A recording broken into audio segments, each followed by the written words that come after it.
Muy buenos días. Estamos aquí reunidos para tratar algo importante, tan importante como son las estrategias para el desarrollo de la competencia intercultural y comunicativa. Pero luego ya empezaremos a hablar. Quiero dar dos noticias antes de empezar con el panel. Bueno, la primera, desgraciadamente, tengo que informaros que en México, en la costa oeste, digo, en la costa este, bueno, ha habido un 8.1 de un movimiento tremendo, sí, y nada, estamos ahí a la expectativa. Creo que, como decía Schopenhauer, aquí dos cosas. Uno, la piedad, y la piedad es ponerse en el lugar de la forma más ontológica posible. Y la otra, solidaridad. Y la solidaridad empieza ya, a lo mejor no tanto con dinero inmediato, pero pronto se abrirá una cuenta. Y la otra es, bueno, pues todos de alguna manera vamos a participar a través de lo que hagan nuestros propios gobiernos. España tiene unos especialistas muy grandes, tanto en bomberos, en otras cosas también, pero sobre todo en bomberos y en perros para identificar personas. Y esto ha salvado muchas vidas. Prácticamente lo tiene como una acción, diríamos, de solidaridad ambas cosas, porque no, en España afortunadamente no ha habido uno en Lorca y fue tremendo, ¿no? Pues vamos, lo tiene casi en exclusiva para ese ámbito de la solidaridad. Bueno, la otra cuestión es que quiero comentaros antes de empezar, porque luego ya no va a encajar, aunque realmente veréis que sí puede encajar perfectamente en lo que estemos tratando, es que el 24 y el 25 de enero de este año se celebra en Orlando el sexto Congreso Internacional de Ciudades Creativas. Han tenido lugar antes en España, en Portugal y en Brasil, y ahora en Estados Unidos, y luego Dios dirá, porque es quien ofrece su sede para que se lleve a cabo. Bueno, pues arriba tenéis la dirección, www.ciudades-creativas.com.es. Anotarlo si os parece bien. Hasta el día 20 se pueden enviar los resúmenes y luego sobre el 15 de noviembre ya hay que enviar el texto completo. Estáis cerca, muchos, de Estados Unidos, y además a través de Miami. Desde luego España a través de Miami es bastante barato. Ir directamente a Orlando es un dolor de muelas, porque al final te va a salir por 900 euros. Entonces las cosas, bueno, pues aparte se pueden estar unos días en Miami también. Hay que entrar para ver de lo que se trata, obviamente, pero acumula desde su nacimiento, porque además es la etapa intercongresual, pues también tiene actividad. Entonces, ha habido 6 congresos, todos muy importantes, y en este periodo, desde el 2009 hasta hoy, pues se han ido generando las líneas. Pero en cada congreso, diríamos, se priorizan, pero da igual, cada uno puede escribir, son 32 líneas, o sea que cabe todo de ciudades, porque la ciudad es la vida. En ella nacemos, en ella morimos, en ella trabajamos, en ella nos casamos, en ella nos divertimos, en ella hacemos las buenas acciones y también, desgraciadamente, las malas, y paseamos, y opinamos y luchamos. Bueno, pues yo tengo el honor de dirigir este congreso, y por parte de allá, pues María Redmond y también Manuel Gertrude, o sea, los 3. Y os decía que se priorizan, claro, estando en Orlando, teniendo a Silicon Valley al lado y teniendo a Disney también al lado, pues se priorizan, entre otras, las líneas de la tecnología y pensamiento, las líneas de la educación, en todas las variantes que queráis de educación. En realidad, incluso, bueno, pues nosotros llamamos la ciudad educativa y educadora como una de las líneas, por tanto, creo que tenemos espacio ahí, ¿eh? Pero bueno, si queréis, yo estaré encantado. Y son comunicaciones, pero bueno, incluso si se va allí, yo os puedo hacer una invitación de lo que se llama ponencia, ¿eh? Y se puede seguir sin ir, simplemente enviando la comunicación, ¿eh? Bueno, luego si tenéis alguna duda, ya en la misma web podéis entrar e indicarla, ¿eh? Bueno, pues ahora ya sí que vamos a entrar en el panel de expertos. Bueno, en primer lugar, voy a presentar a las personas que realmente y verdaderamente sois expertas. Por la Universidad Católica de Santiago de Guayaquil, en Ecuador, pues está María Cecilia Loor de Tamariz, doctora. También por la Universidad del Norte de Colombia viene la doctora Carmen Ricardo Barreto. Por el Instituto de Competencias de la Nebrija de Consultora España está la doctora Medina Domínguez. Muy buenos días. Y finalmente, pero inicialmente también, por supuesto, la doctora Valenzuela y doctora Adria González Beltrones, de la Universidad de Sonora.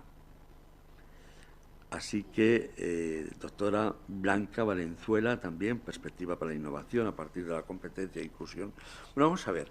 Entonces, cada una de vosotras, con vuestras comunicaciones, vais a dar una idea desde una perspectiva, porque claro, en realidad, ¿cuál sería nuestro objeto material de estudio?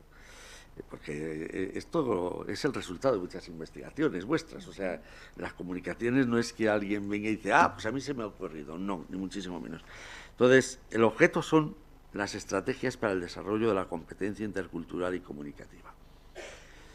Pero cada una de las ponentes lo ha hecho desde una perspectiva que en su momento, bueno, pues irán exponiendo.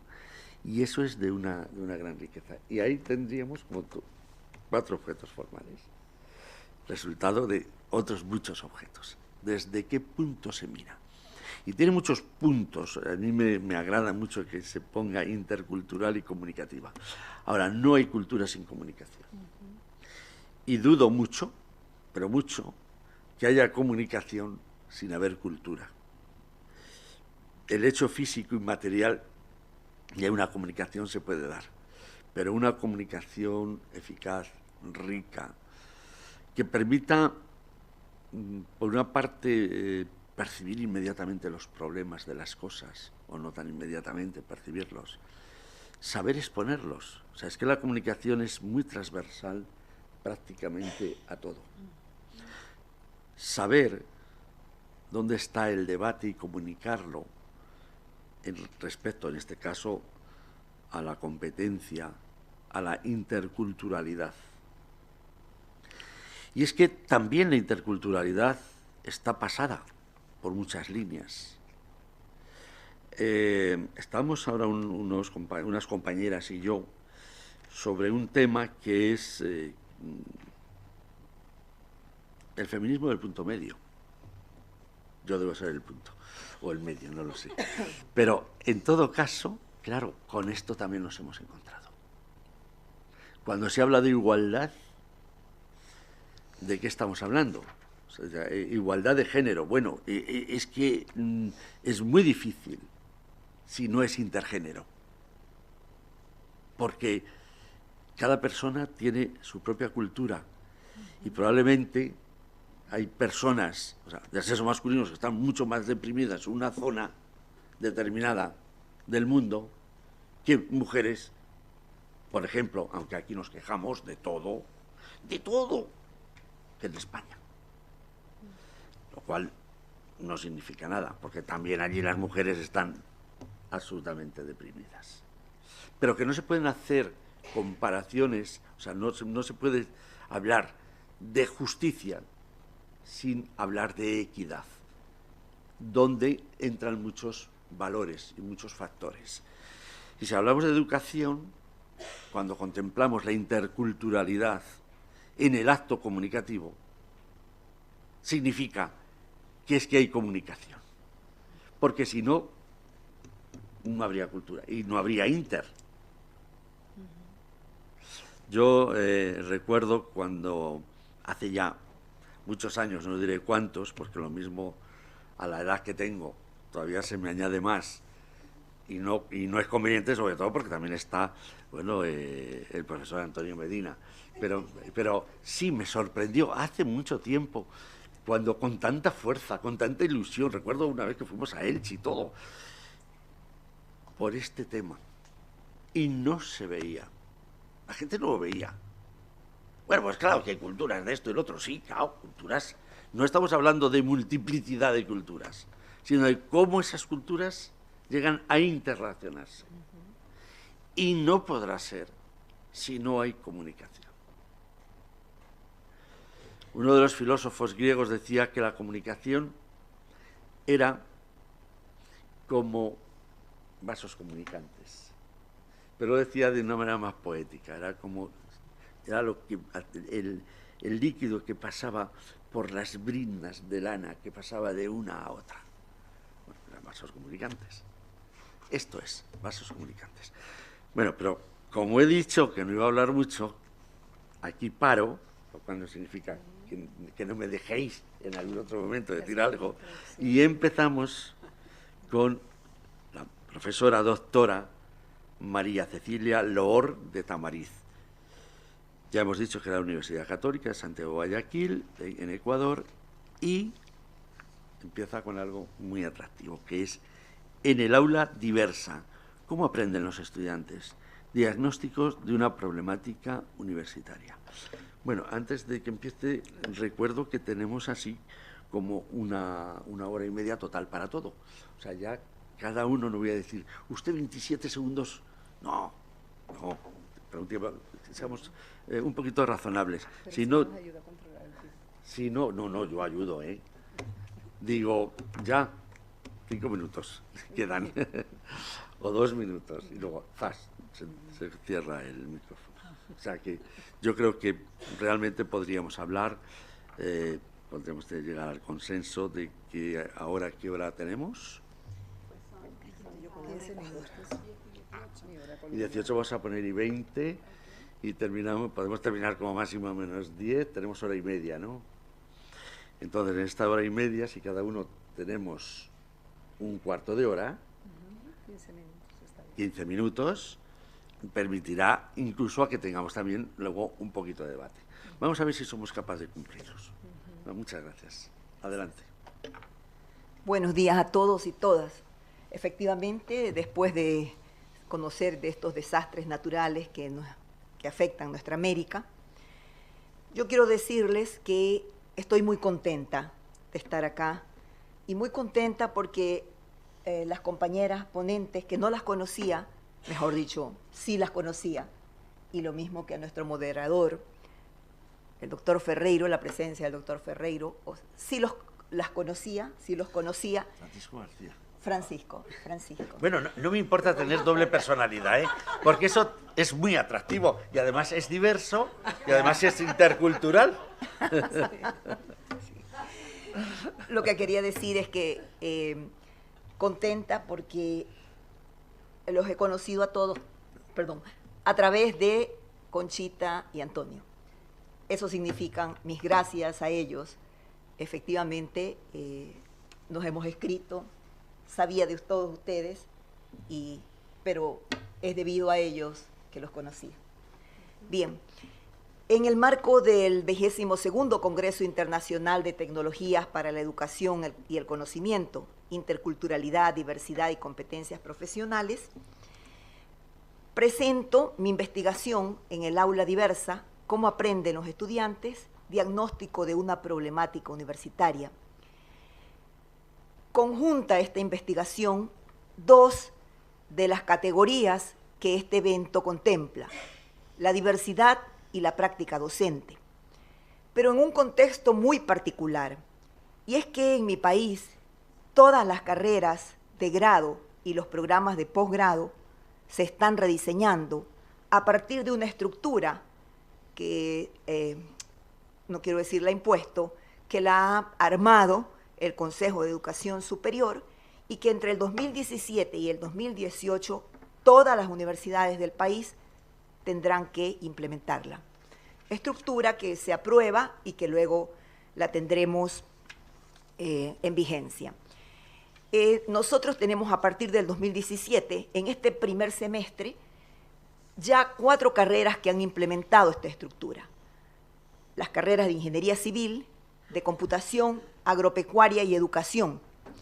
Y más allá de las situaciones que se han vivido, creo que es una coyuntura favorable, porque la investigación que voy a presentarles y que tiene un carácter preliminar, porque nuestra ambición es llegar a todas las carreras que deberán estar en el A2018, todas las carreras, con este planteamiento que voy a expresarles.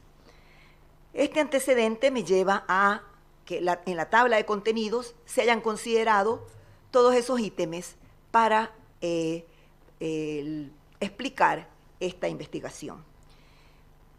Por supuesto, quiero destacar uno de ellos que tiene que ver con el diagnóstico. Es decir, a partir de un diagnóstico se nos va a permitir poder plantear como una segunda fase, siempre preliminar, este trabajo que se ha hecho con estas 4 carreras que he mencionado.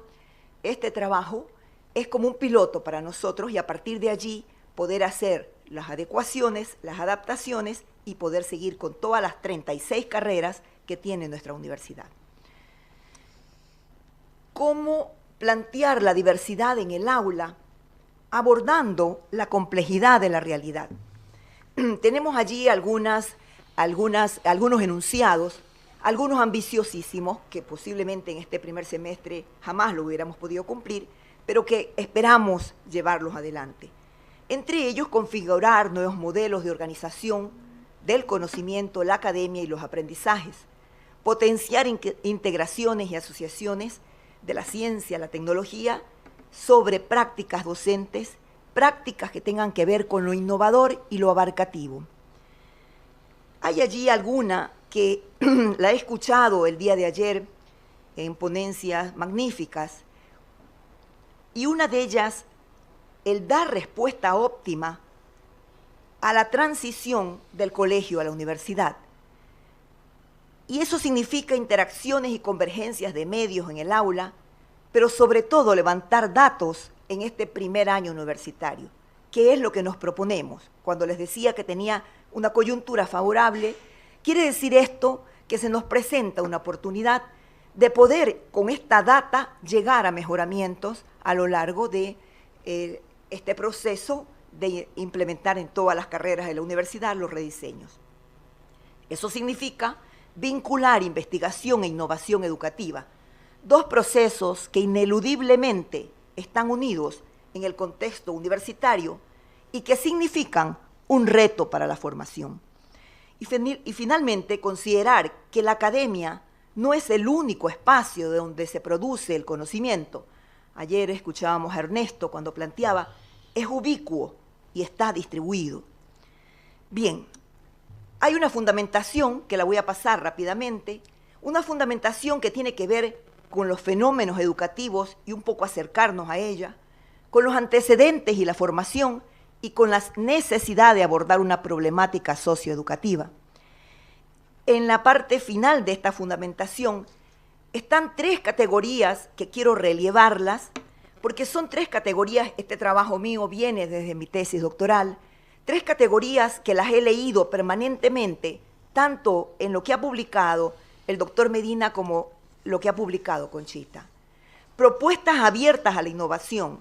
Y cuando digo propuestas abiertas a la innovación, no estoy planteando prácticas docentes innovadoras, estoy planteando y abriendo la posibilidad del gran espacio de la innovación. Es decir, no hay nada concluido, permanentemente tenemos que lograr la innovación.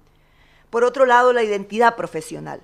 Esto también me impactó cuando leía textos de Conchita, cuando se habla de investigación, identidad profesional, y sobre todo en nuestra universidad lo estamos trabajando mucho. O sea, no solamente es la identidad con la institución, Me parece que esa identidad se fortalecerá, se vigorizará, si la primera identidad que entablamos los docentes en nuestra práctica es en el aula, la identidad con nuestros estudiantes, esas interacciones, ese mundo de relaciones que entablamos con ella. Y finalmente la investigación. La investigación a partir de lo que nos proporciona el aula. Los insumos tienen que estar en el aula para poder llegar a trabajar lo que se llama la investigación educativa. Entonces, en estos antecedentes y formación que también quisiera destacar, la existencia de un problema que radica en las limitaciones, y allí voy a la transición del colegio a la universidad, las limitaciones que poseen los estudiantes del primer año de la carrera universitaria. Pero ¿estamos preparados los docentes para esas limitaciones? Las carencias de teorías, metodologías y métodos didácticos que propician ambientes de aprendizaje fecundos de los estudiantes en los primeros años. Esto creo que es una de las principales tareas y quizás uno de los principales problemas. ¿Estamos preparados los docentes para recibir a los estudiantes que ingresan a nuestras aulas? Y finalmente esto nos lleva a configurar los nuevos modelos de organización de los que les había hablado. La investigación entonces presenta realiza un diagnóstico, aplica un instrumento, en las carreras rediseñadas, en estas 4 carreras, luego talleres de resultados con los docentes, adaptaciones didácticas y abordar las relaciones cognitivas y afectivas. Bien, el proceso de investigación, 3 fases contempla, vuelvo a repetir, es muy preliminar, esta investigación pretende continuar, es ambiciosa. Tenemos una investigación mixta cuando decimos vamos a aplicar un cuestionario a las carreras seleccionadas. En este semestre lo aplicamos, en este semestre A 2017, un cuestionario, el cuestionario CHAEA, para que este diagnóstico que queremos establecer nos diga cómo organizan los estudiantes su proceso de aprendizaje. Luego tenemos esa otra segunda fase, la de implementación del currículo en estos currículos rediseñados, unas prácticas de intervención, una investigación en la práctica de corte colaborativo, una narrativa, unos diálogos sobre la propuesta en foros virtuales y presenciales en este semestre A, lo acabamos de concluir la semana pasada, y guías generales específicas de acompañamiento. Y finalmente, parcialmente también unos resultados que los podamos valorar, una evaluación de impacto, una estimación de impacto y eficacia, una estimación de impacto de las actividades en cada carrera rediseñada. También tuvimos estas jornadas porque el insumo son en estas valoraciones, en estas jornadas que acabamos de tenerlas la semana pasada, sobre esos resultados de aprendizaje. Allí pasamos una tabla cruzada de doble entrada, donde estaban, por un lado, los resultados de aprendizaje, no por un lado, estaban totalmente relacionados, y las aplicaciones que los docentes lograron allí están los resultados de esta primera investigación. De la totalidad de 83 estudiantes, pudimos tener 69% de estudiantes que provienen de colegios públicos, datos que son importantes, datos socioeducativos para este diagnóstico.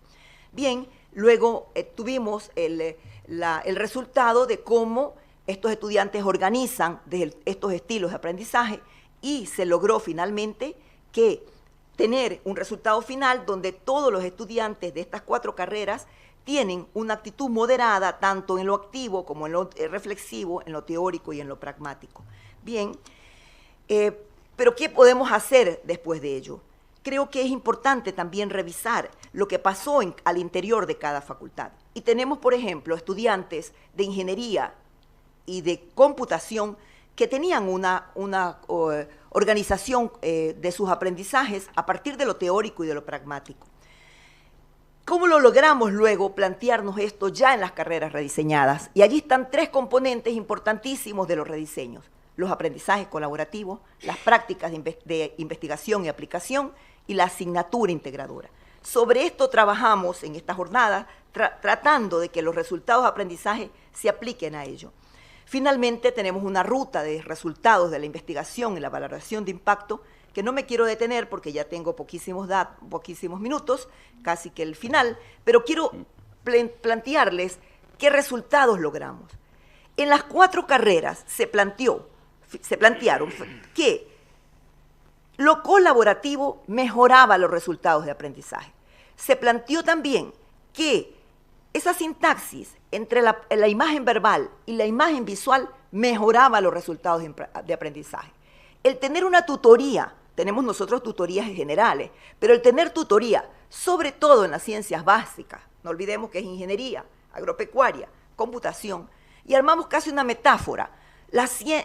En esa mochila que debe llevar el estudiante deben estar el rigor de las ciencias básicas cuando se acerca a la práctica, y regresar a la teorización con eso enriquecido por la práctica. Se han planteado dificultades, por supuesto, pero quiero decirles algo. En el diagnóstico, y con esto termino, Paco, en el diagnóstico que presentamos a los profesores, no había déficit cognitivo, no había déficit intelectual, no había déficit actitudinal. Es más, los estudiantes en sus notas del bachillerato habían escogido bien su carrera. Sin embargo, el déficit venía por un déficit de conocimiento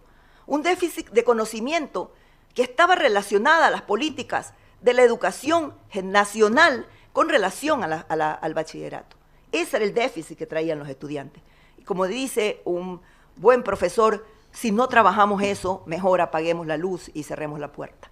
Porque en eso es donde tenemos que solamente plantearles 3 cosas que he seleccionado de esas prácticas que hicieron los profesores.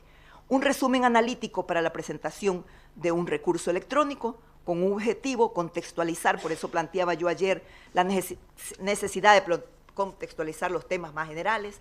Unos mapas mentales que en primer año, cuando los estudiantes entran, son importantísimos porque el mapa conceptual se les hace un poco complicado.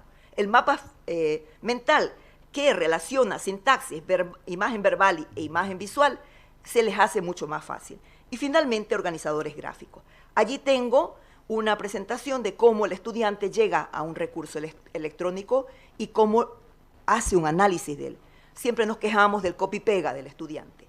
¿Cómo podemos a partir de allí hacer lo que razone aquello que está contextualizando, el tema que está contextualizando? Allí tenemos otra cosa que estimo muchísimo. Una chica de primer año de Derecho armó un mapa mental haciendo esta sintaxis que yo les decía de un ensayo. Todas las fases las pudo visualizar. Y finalmente, los organizadores gráficos. Este es un trabajo que también se ha hecho y me pareció sumamente importante de una práctica docente.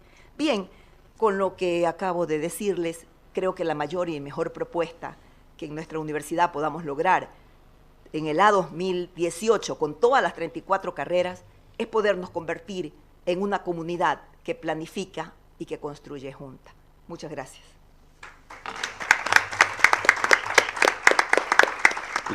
Muchas gracias, doctora María Cecilia Lorde Tamarit. Se ha ajustado perfectamente al tiempo. Sí. Eso está muy bien.